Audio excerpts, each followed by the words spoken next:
Au sommaire de cette édition, bonsoir mesdames et messieurs et bienvenue dans ce journal. Le président de la République poursuit donc sa visite d'État au Sénégal où il a décoré son homologue Macky Sall de la plus haute distinction honorifique du Mali. Il s'agit de la Grande Croix de l'Ordre national du Mali. Ibrahim Boubacar Keïta a été décoré à son tour par le président sénégalais. La cérémonie de décoration a été suivie par une séance de travail entre Maliens et Sénégalais. Et juste après cette séance de travail, les deux délégations, les deux présidents ont animé une conférence de presse.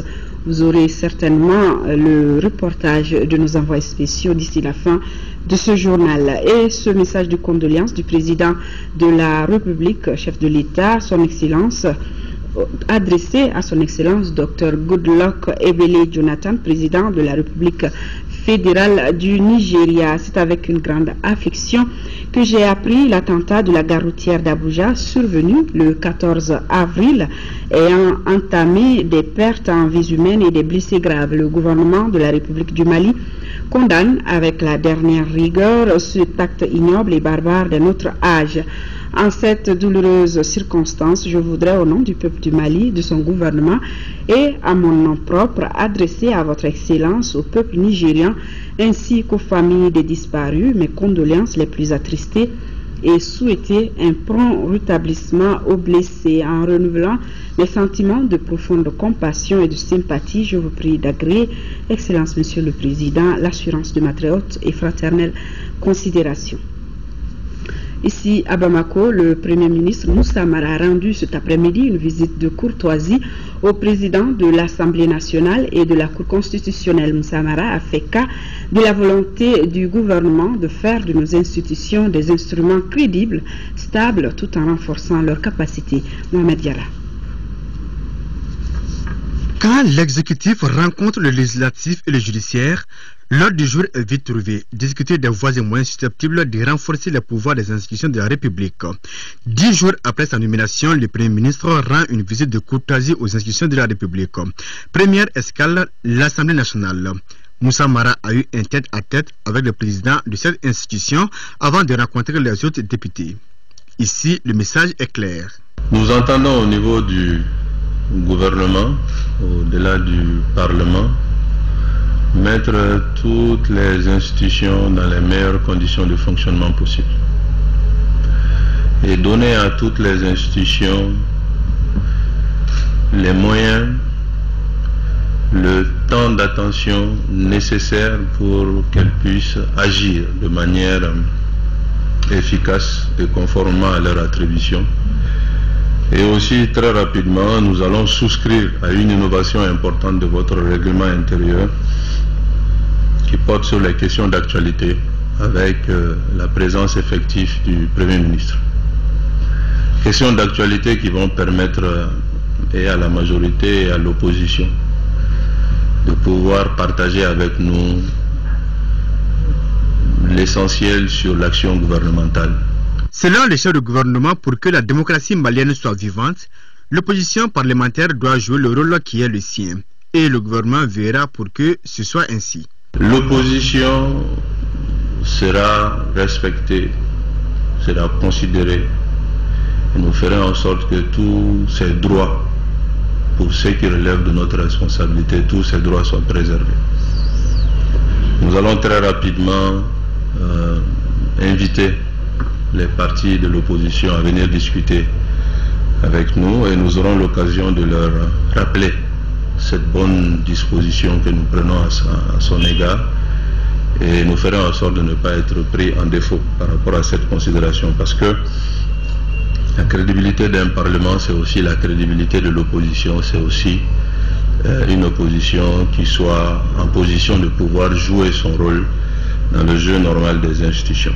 Cette volonté du pouvoir exécutif de doter le Mali d'institutions fortes est saluée par le président de l'Assemblée nationale. Durant cette 5e législature, les députés seront là pour soutenir le gouvernement dans ses initiatives pour la consolidation de la paix, la réconciliation nationale, le développement, la relance économique, la réduction des inégalités et l'amélioration des conditions de vie de nos populations. Les projets de loi rentrant dans ce cadre recevront bien entendu un traitement prioritaire. Après l'hémicycle, le patron de l'administration malienne s'est rendu à la Cour constitutionnelle pour le même exercice. Nous nous inscrivons, mais absolument dans le cadre de la légalité. C'est vous, en tant que gardien de la légalité, vous êtes bien placé pour le savoir. C'est quand l'ensemble des acteurs du jeu institutionnel sont persuadés que la légalité est la seule garantie de la pérennité de la République, que la République a des chances d'être sauvée. Le président de cette haute juridiction a rassuré le chef de gouvernement du soutien indéfectible de son institution. Monsieur le Premier ministre, nous comprenez que nous soyons vraiment très heureux de vous entendre tenir des propos qui vont tout droit dans le sens de ce que nous avons toujours souhaité ici. Mais nous voulons vous faire beaucoup de bénédictions. Nous vous félicitons pour la confiance qu'on a placée en vous, pour cette lourde et très lourde responsabilité, mais une responsabilité exaltante. Nous sommes persuadés que, avec la conviction que vous avez, l'engagement que vous avez, vous réussirez nécessairement. Cette volonté politique de crédibiliser et de renforcer les institutions de la République sera suivie d'effet dans les prochaines semaines avec la déclaration de politique générale du gouvernement devant la représentation nationale, a conclu Moussa Mara. Les assemblées de printemps des institutions de Bretton Woods s'achèvent aujourd'hui. À marge des travaux, le ministre de l'économie et des finances a eu des entretiens avec la directrice exécutive de la Banque mondiale et celle du FMI. Les signaux économiques et la coopération avec ces deux institutions sont globalement satisfaisants et le Mali entend mobiliser des fonds pour faire face à de nouvelles priorités. Une démarche malienne qui semble être partagée par ses partenaires. Salif Sanogo pour les détails. Se parler pour mieux se comprendre pour pouvoir mieux avancer ensemble. Ainsi peut-on résumer les échanges que la ministre de l'économie et des finances a eus avec ses interlocuteurs de la Banque mondiale et du FMI.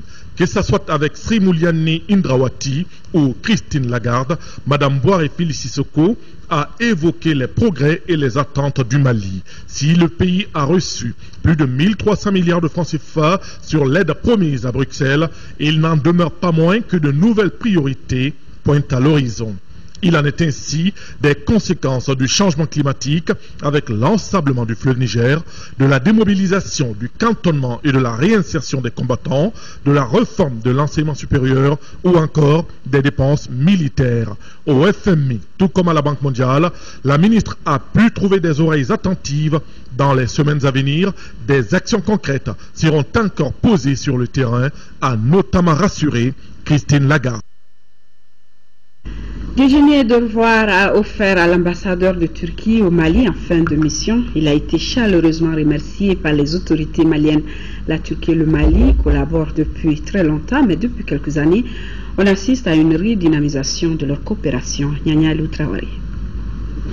Au nom du président de la République, nous vous faisons chevalier de l'ordre national du Mali. Voilà un grand ami du Mali qui s'en va. Ce diplomate chevronné quitte notre pays avec beaucoup d'acquis en termes de coopération et de partenariat. C'est à son actif que plusieurs accords de coopération ont été effectivement signés, notamment l'accord de suppression de visa pour les détenteurs de passeports diplomatiques entre nos deux pays, la présence des capitaux turcs dans le domaine de l'éducation, la réalisation de plus de 30 forages par l'agence TICA et la construction de la mosquée du Conseil islamique. À cela s'ajoute l'ouverture très prochaine de la ligne aérienne Istanbul-Bamako. Au moment où vous vous apprêtez à regagner votre beau pays, je voudrais vous donner l'assurance que vous ne laissez au Mali que des amis qui gardent de vous les meilleurs souvenirs, celui d'un diplomate chevronné et talentueux. Le Mali et la Turquie, c'est une relation de longue date, bâtie sur un partenariat gagnant-gagnant. J'ai eu la chance de passer 4 années au Mali. Je veux vous assurer que je n'oublierai jamais le Mali où j'ai trouvé un peuple très proche du mien. Je dois ajouter très sincèrement que, où que je sois et quel que soit le poste où je me trouve dans l'avenir, je tâcherai de suivre les relations turco-maliennes et aurai-je la possibilité et l'occasion de contribuer encore davantage à leur développement. Des échanges de cadeaux, un meublé ce déjeuner d'au revoir.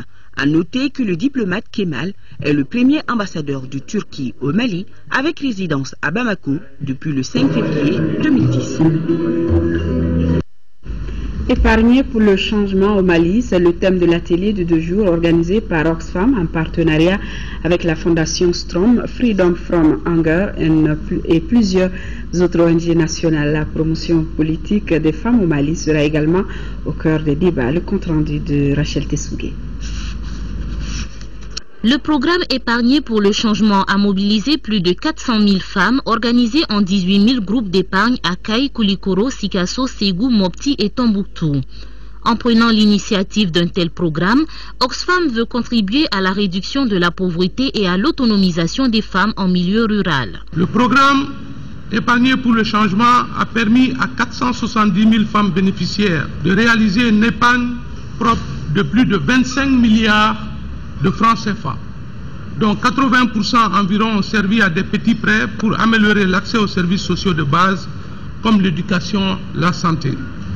Aussi, ce programme a permis la structuration du tissu associatif des femmes en milieu rural. Le programme EPC a également favorisé la confiance en soi des femmes.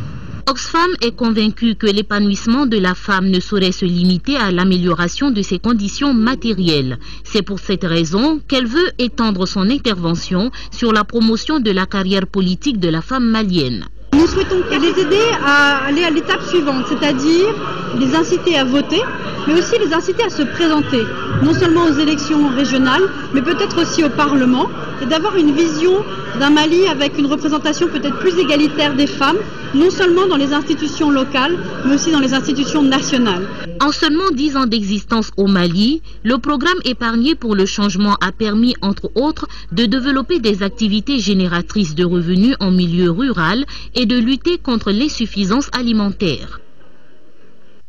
Atelier régional d'analyse causale de la malnutrition des enfants de moins de 5 ans. Les participants viennent des 6 pays du Sahel et de l'Afrique de l'Ouest. Ils ont 3 semaines pour renforcer leurs compétences dans la collecte et l'analyse de données d'enquête socio-économique. L'exercice permettra également aux spécialistes d'échanger et de réfléchir sur les questions de la malnutrition. Agali Agissa.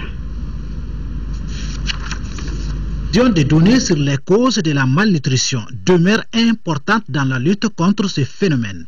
Et c'est pourquoi l'Institut du Sahel est sur les qui-vive et cherche à renforcer les capacités de ses chercheurs en analyse et méthodologie de recherche causale. Il faut que nos États, s'ils doivent faire face aux questions de malnutrition, qu'ils puissent avoir donc les données et les indicateurs donc de cette malnutrition au sein donc des populations donc de moins de 5 ans. Et cet atelier vise donc à outiller les participants pour l'analyse causale donc de la malnutrition dans ces pays afin qu'ils puissent communiquer avec les décideurs. Durant les 3 semaines de formation, les 18 chercheurs venus de différents pays vont s'approprier les connaissances relatives à la malnutrition dans les pays du Sahel. On va faire l'analyse descriptive, c'est-à-dire le croisement des tableaux 2 à 2, des variables 2 à 2, et on finira par une analyse multivariée, c'est-à-dire un modèle logistique d'explication des phénomènes, d'explication des causes de la malnutrition des enfants. Les organisateurs de cette rencontre fondent beaucoup d'espoir sur les conclusions des travaux qui sont la suite de 3 ateliers du même genre. Nos attentes à la fin, c'est que tous les participants puissent donc maîtriser tous les outils, tous les indicateurs qui ont été donc identifiés par l'Institut du Sahel et qu'au retour dans leurs États, ils puissent donc finaliser des rapports qui seront soumis donc aux différents décideurs. Le Bénin, le Burkina Faso, la Côte d'Ivoire, la Guinée-Conakry, le Niger et le Togo sont les 6 pays représentés à ces travaux qui se déroulent à Sélingué en 3e région. Meeting de soutien au Premier ministre Moussa Mara, il est organisé par la cellule élément de la commune 5. Le président de la dite cellule a déclaré que la nomination de Moussa Mara au poste de Premier ministre est une chance pour le Mali. Daouda Sidiki Diarra pour les détails. Après la nomination de Moussa Mara au poste de Premier ministre par le président de la République, les soutiens ne faiblissent pas. Les militants du parti Élément Changement de la commune 5 ont tenu à lui rendre un hommage particulier. Pour qui connaît l'homme Moussa Mara, Cet homme a capitalisé, malgré son jeune âge, une somme de connaissances et d'expériences qui lui permettent de relever tout défi qui se dresse devant lui. Les populations de la commune 4 se souviendront longtemps des grandes actions entreprises par Moussa Mara dans le cadre de la bonne gouvernance de leur municipalité. Pour les militants du parti Géléman, le choix de leur président à la primature n'est pas un fait du hasard. J'ai eu l'occasion de rencontrer Moussa Mara pendant les élections présidentielles et j'ai eu l'occasion d'apprécier sa compétence, son sens du devoir, sa volonté de bien faire le travail et toutes choses qui font qu'aujourd'hui le Mali, dans la situation dans laquelle il se trouve aujourd'hui, il faut un homme de sa trempe, de sa compétence pour pouvoir mener à bien les missions qui lui sont confiées. Les représentants des partis politiques et de plusieurs associations se sont succédés à la tribune pour apporter leur soutien indéfectible au Premier ministre. Ils demandent à tout le peuple malien de se mobiliser derrière le chef du gouvernement pour la réussite de sa mission. Et c'est une nouvelle qui nous vient de la Côte d'Ivoire, Abidjan, qui a abrité du 7 avril au 13 avril dernier la première édition du marché ivoirien de l'artisanat MIVA, organisé par le ministère du Commerce, de l'Artisanat et de la Promotion des PME de la République de Côte d'Ivoire. Une quarantaine d'artisans maliens ont pris part à cette fête de l'artisanat africain. Cette première édition a été bouclée par une cérémonie au cours de laquelle les meilleurs exposants venus de différents pays de l'Afrique ont été primés sur la base de plusieurs critères dont la créativité, l'innovation, l'originalité et la protection de l'environnement. Ainsi, le prix MIVA 2014 a été attribué au Malien Amidou Danyoko, bijoutier, et le prix meilleur stand au Malien Boubacar Doumbia, qui exposait des tissus Bogolan. Le marché ivoirien de l'artisanat a pour but de valoriser les produits de l'artisanat et de créer un espace de rencontre entre les créateurs et les acheteurs professionnels du secteur de l'artisanat de toutes les régions du monde intéressés par cette activité. La prochaine édition est prévue pour 2015. Toujours à Abidjan, nous signale Kone Oulimatou Diallo de l'ambassade du Mali en Côte d'Ivoire. À l'instar des autres pays du monde, le Mali célèbre tous les ans, le dernier jeudi du mois d'avril, la journée internationale des jeunes filles dans le secteur des TIC. En prélude à cette journée, l'autorité malienne de régulation des télécommunications et postes a délocalisé à Bougouni le volet formation de cette journée. Une formation qui concerne 300 jeunes des établissements secondaires et fondamentaux de Bougouni. Compte rendu Moussa Fani. L'objectif de la Journée internationale des jeunes filles dans le secteur des TIC est d'encourager les jeunes filles et les jeunes femmes à faire carrière dans les technologies de l'information et de la communication. C'est pourquoi, en prélude à cette journée, l'autorité malienne de régulation des télécommunications TIC et postes a organisé cette formation de 5 jours à l'intention de 300 jeunes filles de Bougouni. Elle vise à initier les jeunes scolaires aux notions de base en informatique. Cette journée offre l'opportunité aux décideurs administratifs et politiques d'inciter les jeunes filles à s'intéresser davantage aux technologies, à l'informatique, aux nouveaux moyens de communication et à l'ingénierie, et de les encourager à choisir leur profession en fonction de leur intérêt personnel et de leur talent, et non en fonction des stéréotypes. La maîtrise de l'outil informatique devra contribuer à l'autonomisation des femmes dans le secteur des technologies et pourvoyeurs d'emploi. 200 jeunes filles ont été sélectionnées dans les établissements d'enseignement secondaire et 100 autres dans les écoles fondamentales 2 de la ville de Bougouni. La présente session vise à promouvoir l'égalité homme-femme. Le choc porté sur Bougouni nous honore et nous comble d'espoir. Annoncé depuis une semaine, la formation des jeunes filles en TIC a été attendue avec beaucoup d'espoir ici à Bougouni. Cette année, notre pays célébrera cette journée sous le thème TIC, les jeunes filles aussi. Humanitaire de Gachichi, qui avait la gestion de l'hôpital régional depuis l'avènement de la crise de 2012, vient de transférer la compétence des ressources à la direction régionale de l'hôpital. C'était au cours d'une cérémonie commémorant le 10e anniversaire de l'action humanitaire de Gao. Compte rendu d'Elsa Kone. Ce 10e anniversaire de l'action humanitaire de Gao se déroule au moment où toute l'administration sanitaire a effectué son retour. Il s'agit du personnel de la direction régionale de la santé et du nouveau directeur général de l'hôpital qui vient d'entrer en fonction. Jusqu'à ce 12 avril 2014, L'action humanitaire de Gao avait la gestion totale de l'hôpital. Il fallait donc présenter un bilan à la communauté nationale et internationale ainsi qu'aux différents partenaires qui ont aidé l'hôpital dans ces moments difficiles. Ce rapport qui a été remis au directeur général de l'hôpital marque le transfert effectif de la gestion de l'hôpital à l'administration publique. À partir de cet instant, nous pouvons nous permettre de nous organiser avec le personnel pour aller dans le sens de la satisfaction, n'est-ce pas, des besoins de la population en matière de soins de santé.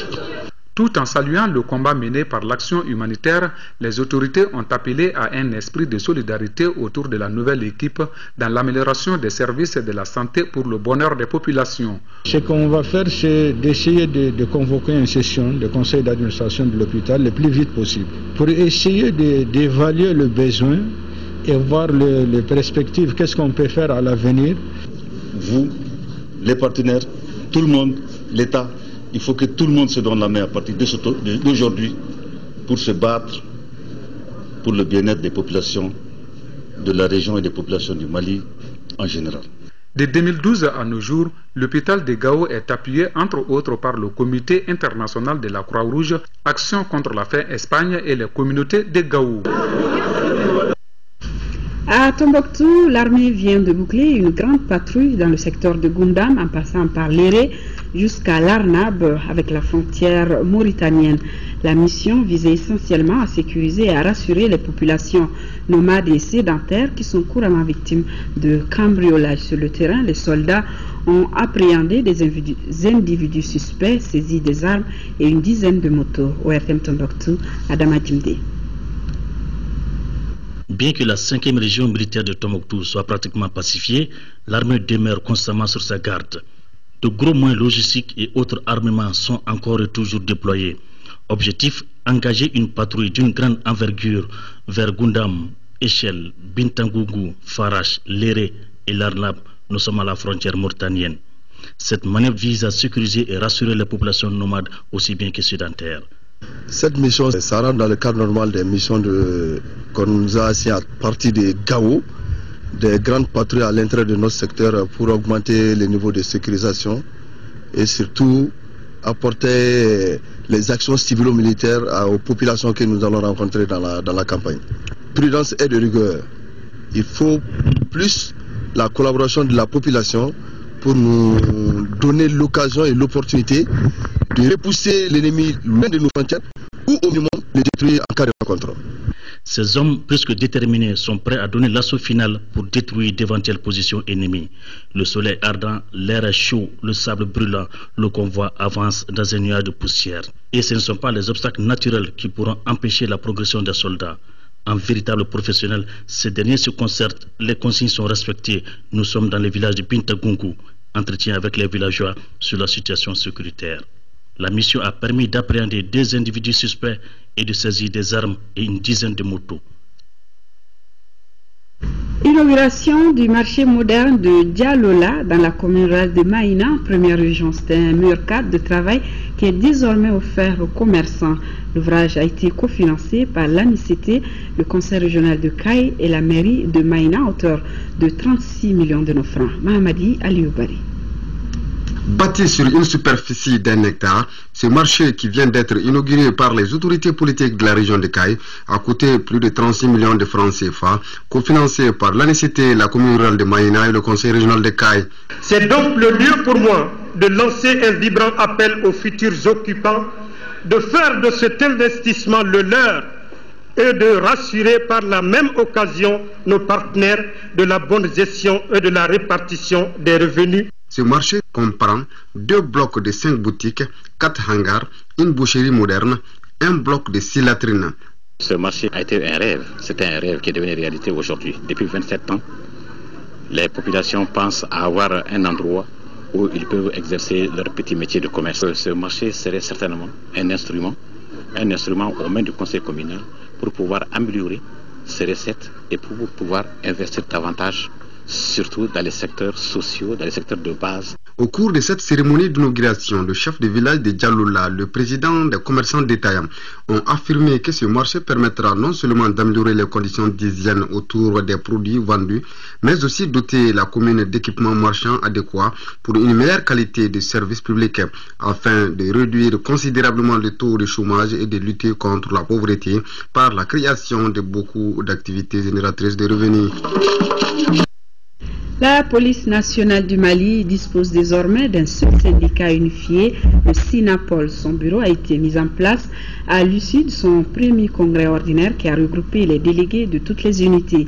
Il est présidé par le commissaire Ousmane Diallo et comprend 26 membres, tous élus pour un mandat de 3 ans.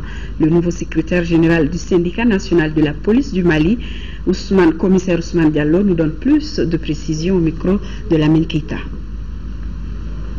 Au sortir de la crise de 2012, nous avions compris que la police revenait de loin. Il fallait faire quelque chose pour sauver le syndicalisme qui est un patrimoine très important en termes d'outils de défense des intérêts matériels et moraux des militants. Aujourd'hui, ce syndicat est celui que les policiers ont librement choisi et à une très grande majorité, si je puis même dire à une majorité écrasante. La recommandation forte aujourd'hui est le changement du statut. C'est le statut qui gère la carrière du fonctionnaire de police. Si nous parvenons à changer le statut, nous aurons atteint un grand objectif. Entre-temps, les autres problèmes, on va les gérer au jour le jour et dans la possibilité du moment. Mais on va le faire dans le respect, dans les règles de l'art.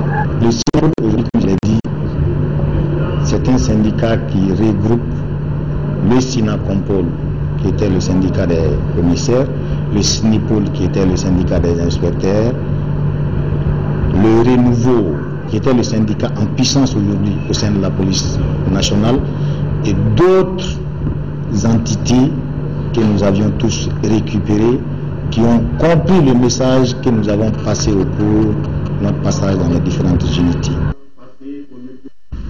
Suite et fin des portraits des nouveaux ministres, ce soir nous vous proposons celui du ministre de l'économie numérique, de l'information et de la communication. Il s'appelle Mahamadou Kamara, âgé seulement de 36 ans. Le ministre Kamara est détenteur d'un DSS en gestion et commerce international de l'Université de Paris, la Sorbonne, et des masters entrepreneurs de HEC Paris. Entrepreneur donc, écrivain, politique et sportif, le ministre Kamara a plusieurs défis à relever. Son portrait, c'est avec Garibou Pirou. Celui qui prend la tête du département de l'économie numérique, de l'information et de la communication s'appelle Mahamadou Kamara. À 36 ans, il est l'un des benjamins du gouvernement. Il s'est engagé sur le terrain politique depuis 2010 aux côtés d'Ibrahim Boubacar Keïta, président du parti RPM, en tant qu'assistant conseiller puis directeur de cabinet entre 2010 et 2013. Pendant la campagne présidentielle, le ministre s'est illustré en tant que porte-parole du candidat du RPM dans les journaux nationaux et internationaux, sur la toile et même sur les chaînes de télévision. D'ailleurs, il était souvent l'un des invités de l'émission Le Débat du dimanche sur la chaîne Africable. L'élection présidentielle largement remportée par Ibrahim Boubacar Keïta, Mahamadou Kamara a été nommé en septembre 2013 directeur de cabinet du président de la République avec rang de ministre. Proche parmi les proches, il a occupé cette fonction jusqu'à sa nomination à la tête du ministère de l'économie numérique, de l'information et de la communication dans le gouvernement du premier ministre Moussa Mara. Son objectif, mieux communiquer sur l'action du gouvernement pour qu'elle soit mieux comprise par les Maliens. Auparavant, dans le secteur du privé, le ministre Kamara a travaillé en France au sein de plusieurs groupes de presse, notamment le Nouvel Économiste, mais surtout le groupe Jeune Afrique, où il a été successivement journaliste, directeur adjoint, chef de cabinet du PDG Béchir Ben Yamed, ou encore éditeur de plusieurs publications. Également entrepreneur, Mahamadou Kamara a créé en 2009 le journal en ligne et a fondé plusieurs sociétés dans le domaine de la communication et de l'édition.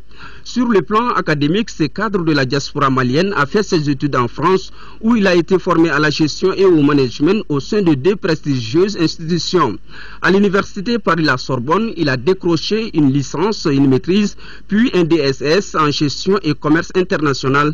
En parallèle à son cursus, l'école des hautes études commerciales de Paris, d'où il est sorti diplômé en 2001.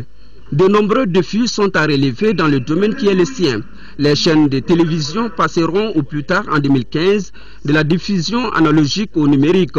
Notre pays devra lui aussi se conformer aux recommandations de l'Union internationale des télécommunications. Ces passages offrent aux hommes des médias et au grand public d'immenses possibilités. Il faudra aussi réformer le secteur des médias qui compte environ 400 radios, une centaine de journaux, 5 chaînes de télévision, sans oublier les sites internet. Parmi les projets prioritaires du ministre Camara, la réforme de l'audiovisuel public, la création d'une grande école de journalisme, la numérisation de l'administration malienne ou encore la revitalisation de la poste malienne. De nombreux challenges pour ces professionnels de la communication qui souhaitent aller vite conformément à la vision du chef de l'État. Dankoroba, c'est le nom du premier album de l'artiste Astou Niamé présenté au public malien hier soir au Palais de la Culture. Le baptême a réuni une dizaine d'artistes maliens, Moussa Tidiane Kanté et Massa Doumbia pour le reportage. Première sortie, première démonstration de force. C'est le Palais de la Culture Amadou Ampateba qui a servi de rampe de lancement du tout premier album Dankoroba de l'artiste malien Astou Niamé. L'album s'appelle Dankoroba, ça fait 6 titres. C'est double album. Je parle des enfants d'un côté, je parle de l'éducation, la paix aussi. Avec ses invités, elle a tenu à l'haleine 4 heures de louche, un public de grand jour, avec un rythme mandé exécuté par une forme de chorale, des instruments traditionnels du ngoni, du dundumba, balafon et surtout la flûte. Au-delà de la musique, les artistes ont fait preuve d'une solidarité spontanée autour de la star du jour. Et c'est la culture malienne qui, dans toute sa splendeur, s'exprime au bénéfice des mélomanes.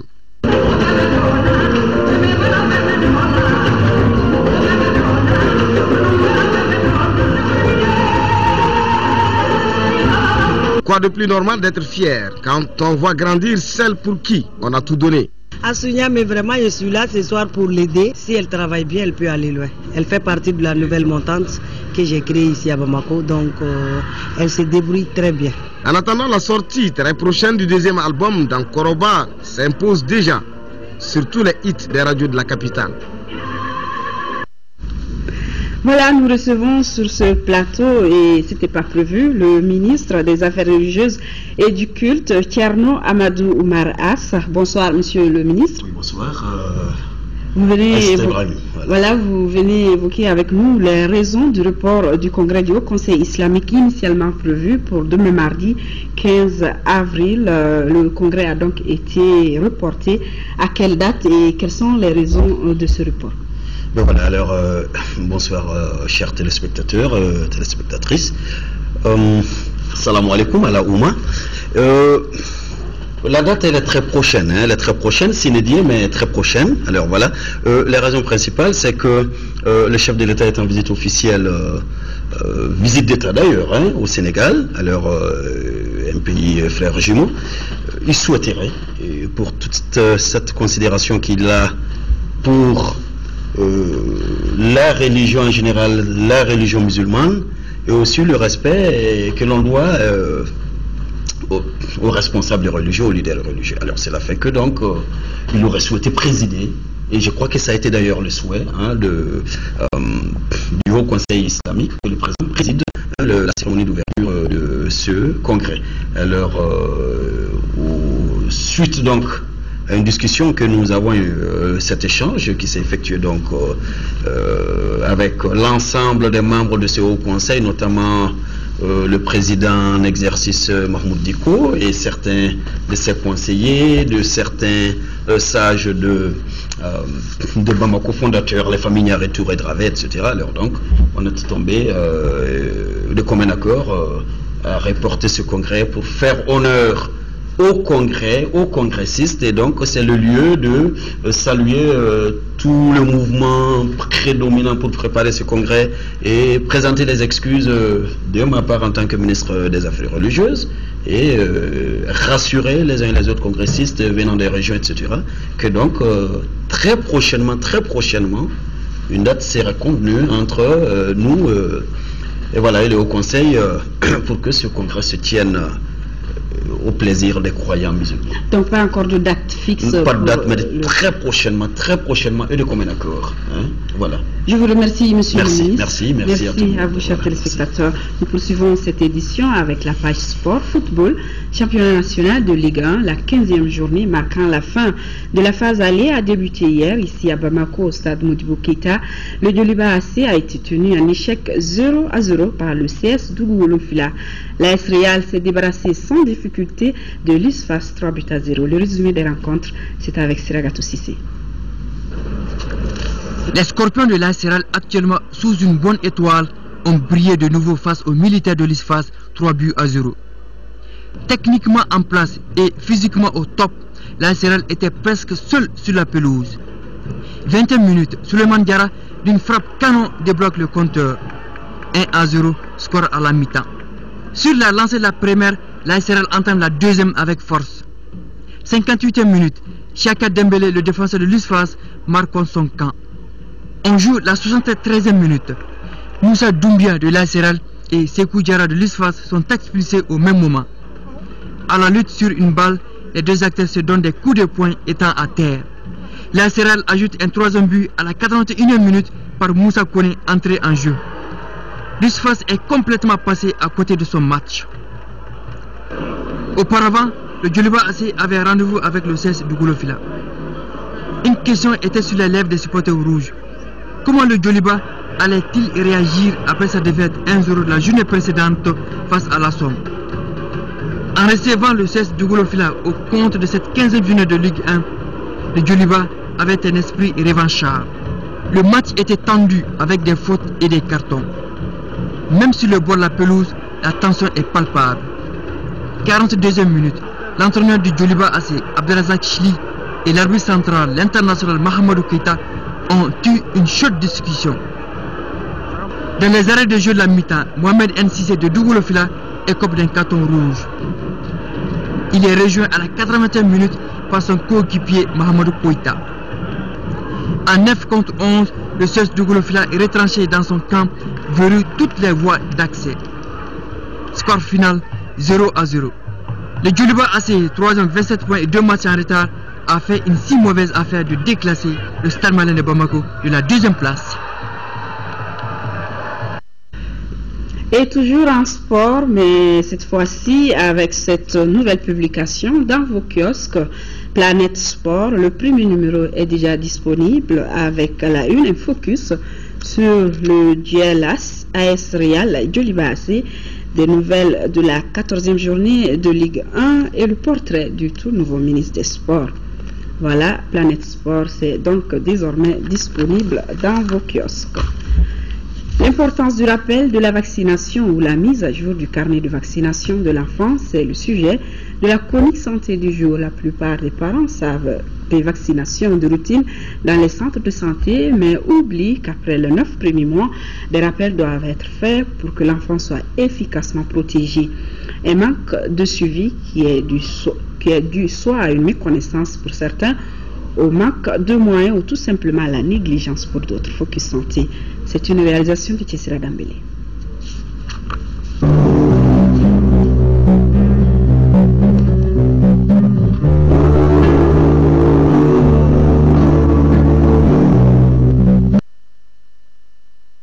Au Mali, l'État et ses partenaires investissent plus de 3 milliards de francs CFA pour protéger la petite enfance contre 11 maladies évitables par la vaccination.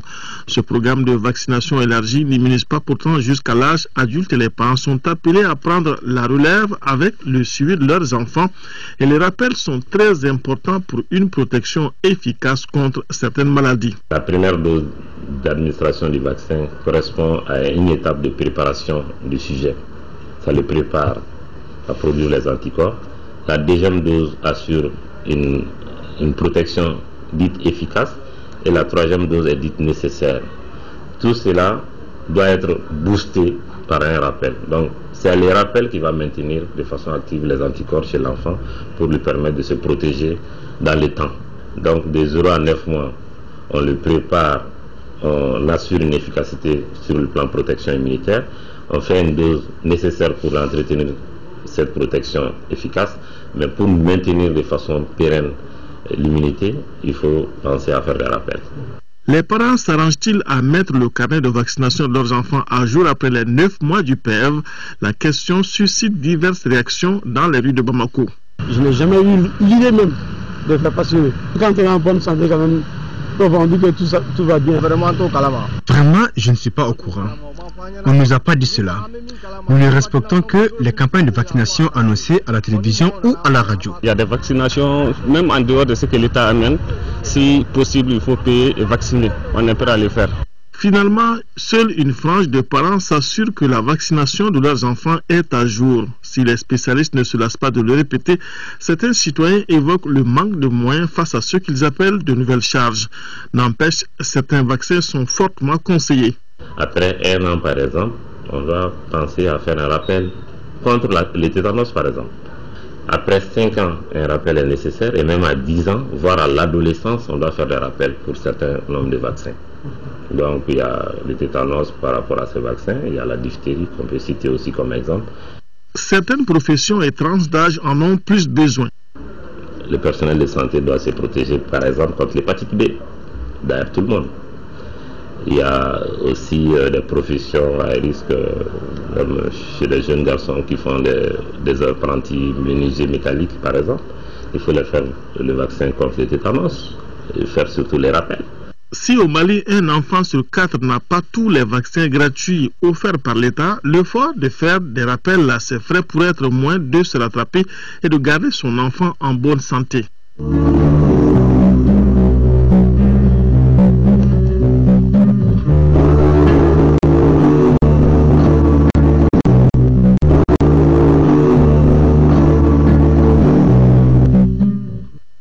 Je vous l'annonçais en début de journal, le président de la République poursuit sa visite d'État au Sénégal où il a décoré son homologue sénégalais Macky Sall de la plus haute distinction honorifique du Mali. Juste après cette cérémonie de décoration, les deux chefs d'État ont animé une conférence de presse. Malheureusement, nous n'avons pas pu avoir les reportages. Nous vous les diffuserons donc demain si tout va bien. Je vous remercie pour votre compréhension et bien sûr pour votre fidélité. Retrouvez demain dans la journée Mohamed Touré. Je serai sur ce même plateau à 18h et 20h pour vous informer. Merci d'avoir été des nôtres. Excellente nuit à tous.